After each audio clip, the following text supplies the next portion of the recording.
I have the head women's coach from Florida State University, Semaru, and I have a long friendship with her. And one of the things, Coach, I want to talk about, you know, your team is doing well, but it's more than the team. I want you to talk a little bit about the program that you've built, you know. Well, you know, I took it from you, Mickey. I mean, you knew how to do it. And, you know, coming to Tallahassee is such a great community, and Florida State is such a community school. And, you know, we really are more about the person first. And you know better than anybody that they're not going to be good basketball players unless they're happy as people. And so we want to build up the person first and the character development. And then secondly, as a student, that's why they're here. You know, and they need to leave with an education. And I think, again, they're not going to be good students unless they're happy personally. And then third is basketball. We've put together a place that I think has everything they need to be the best that they can be. Well, along that lines, tell me 3 things that Florida State has that you sell when you tell potential student athletes about Florida State. What are 3 things that you have that you feel is special at Florida State? Well, I think, first of all, we have a world-class education. You know, we have a plethora of different majors, but we also have great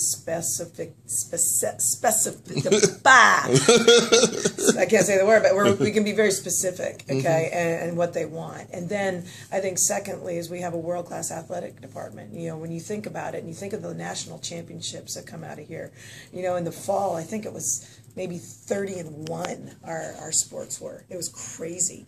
And then you talk about athletes being around other athletes that excel. And there's just a culture of excellence. And I think that's so, so important. And then I think the most important thing maybe of all of it's the family atmosphere. And that the kids aren't going to care how much we know until they know how much we care. And so we want to make sure that we get to know them all as individuals first. The culture of excellence. I like that. And at the game last night, you had a football coach there that was talking about you. Yeah, he's pretty good, too. Yeah, what's his name? Jimbo Fisher? I think that's his name.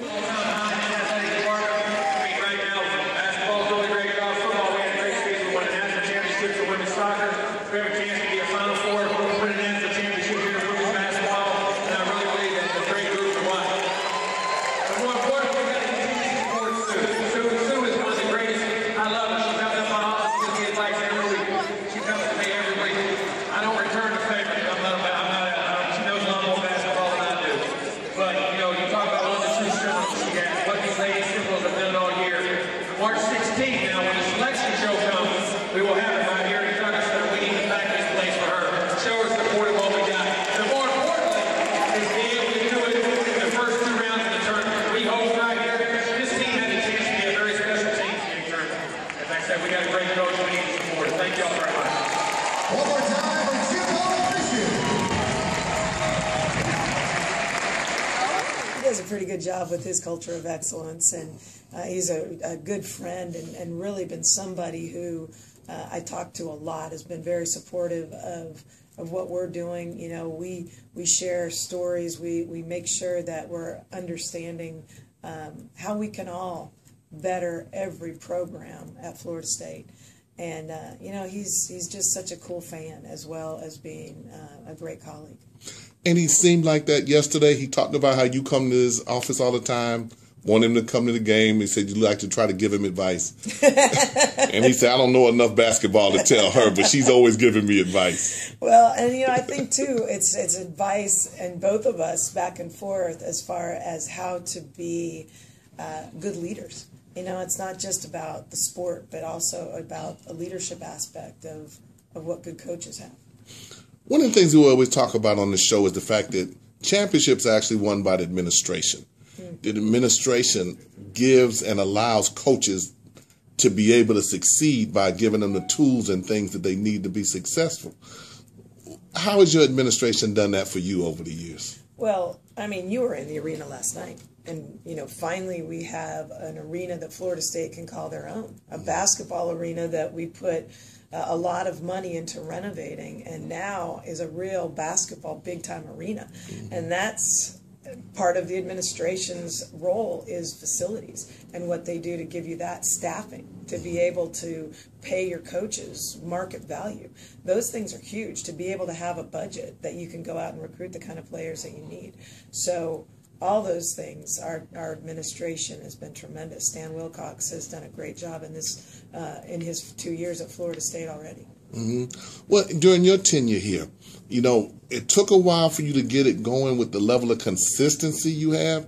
That's why I talked about the program, not just this team. That's right. This team is doing well, but you've had success over the years now.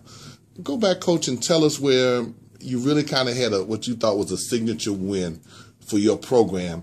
And Florida State has had success in the past with some other coaches, but was never able to sustain it with what you've been able to do. I've coached against some of them. I've seen the programs, but you have been able to sustain this for a longer period of time than anybody else. Kind of tell me where you thought you had a signature win in your program that made you think that you can go toe-to-toe with these people in your league, because you're in a competitive league. You got that right. Well, I think first of all, if you ask any of our players, what are we doing? Their answer to you will be building a top 10 program. And so we set out to do that, and we've been very intentional about doing that. It's not always about just a signature win. It's about knowing what they're doing. And then if you ask them why they're doing it, then their answer would be to positively impact lives. And so they've got to know what we're about and why we're doing this.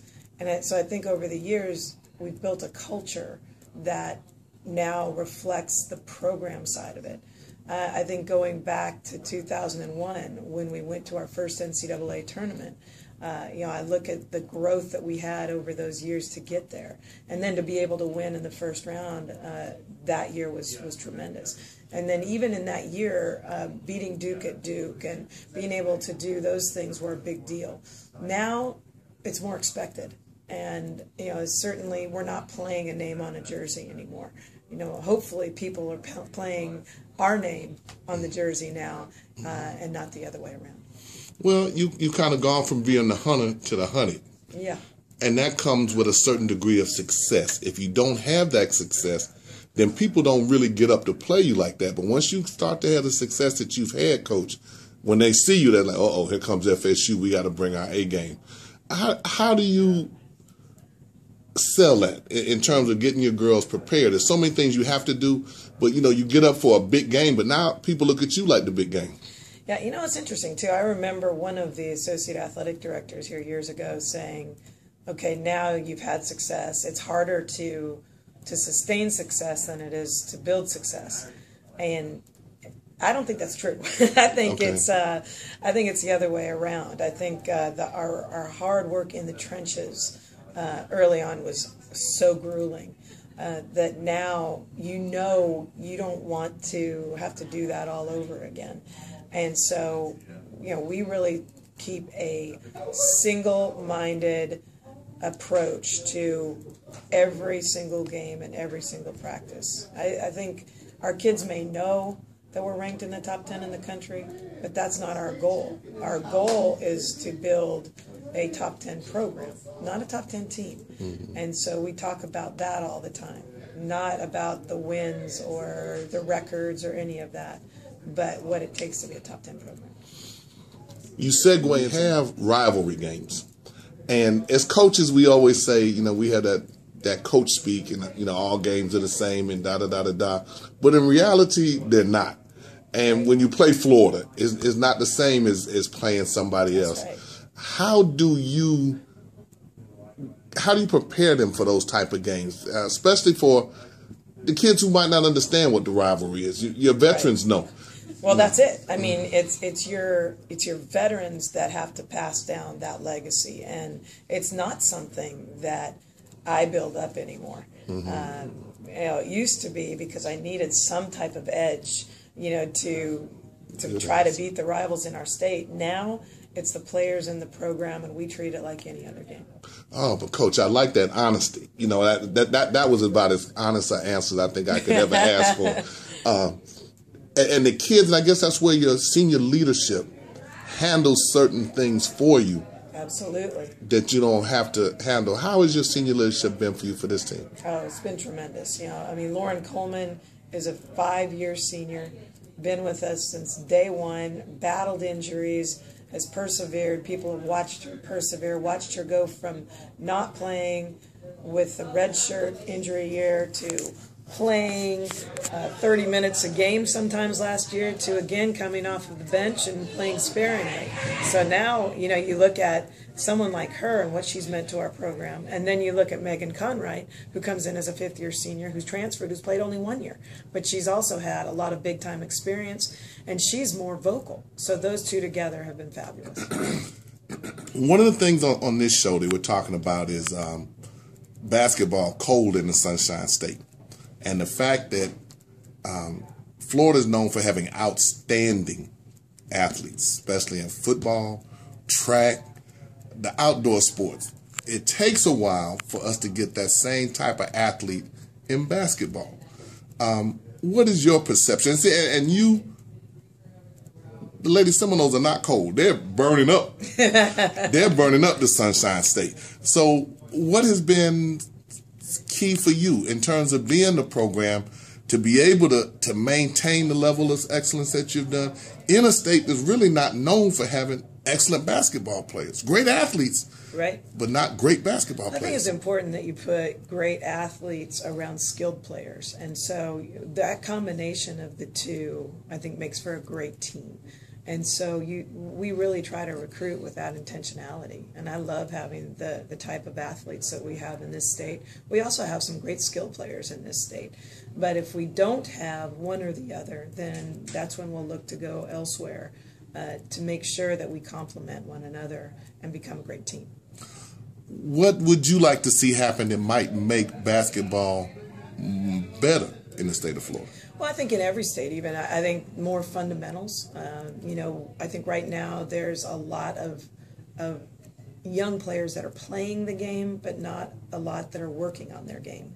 And that can only serve to help, whether you're a great athlete or not, that you take time to get back to the basics, fundamentals, learn from those types of teachers and coaches of the game. Better coaches. But I think, too, that, is something that as the president of our Coaches Association, we're talking about. How do we educate young coaches? How do we put materials in their hands? How do we get them the type of education that they need and hasn't been readily available?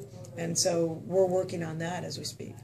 Do you find that coaching the girls in high school, that they're getting better coaching is beginning to get where the boys are, or do you still see it's still a disparity? Well, and again, it just depends. I think, there are some great coaches in the game in high school in the state of Florida. I think there are others who maybe are football coaches that then are recruited to be girls basketball coaches. We just need people who want to coach girls basketball in the state that then will become educated and continue to get that experience, because I think experience is so valuable. I agree.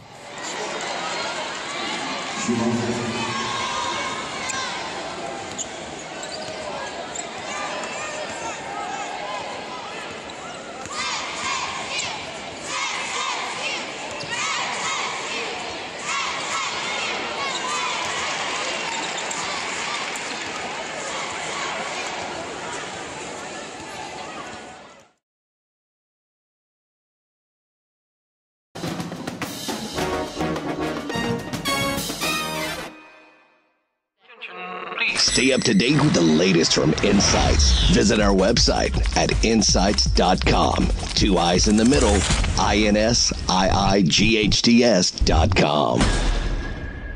Insights is a copyright of Mac4 Enterprises, a Florida corporation. This broadcast is produced under the exclusive ownership of Mac4 Enterprises and is the intellectual property and trademark of Mac4 Enterprises. The comments of the host and other individual speakers on Insights represent their independent thoughts and representation.